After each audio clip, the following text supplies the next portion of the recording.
Ralph Waldo Emerson once said, "Adopt the pace of nature. Her secret is patience." Dylan is a guy, he's the kind of guy that he understands the process. He understands the work that it takes to be what you want to be. Patience, as well as his hard work, was something that Dylan Gardner had to pride himself on as he was going through the recruiting process in high school. Tennessee started recruiting him, NC State started recruiting him, so that made Oklahoma State have to recruit him. Dylan grew up going to Oklahoma State Cowboy baseball games and thinking that he wanted to play for them.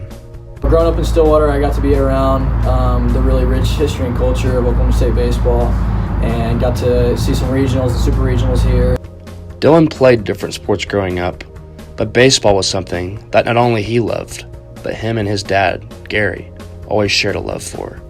So Dylan grew up in Stillwater from birth, and he was actually born during a doubleheader of a baseball game in which I was coaching. I was a Stillwater High School baseball coach for 11 years. I was always going to the field after school and spending time with him, shagging fly balls, and just being a part of the team, learning baseball from him. I can remember when I was really young and we were moving houses a lot.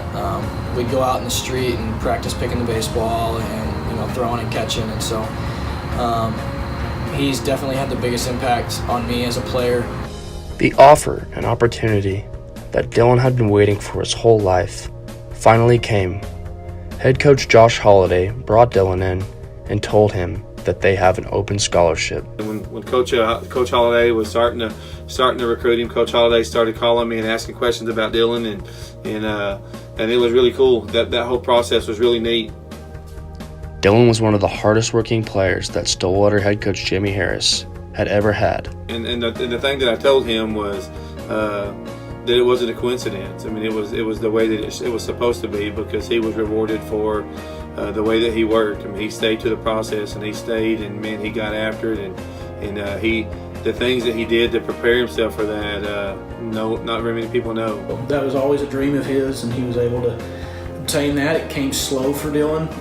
He's not the biggest guy on the team, so he's kind of grew up his whole life being one of the smaller players and had to put a lot of work into it.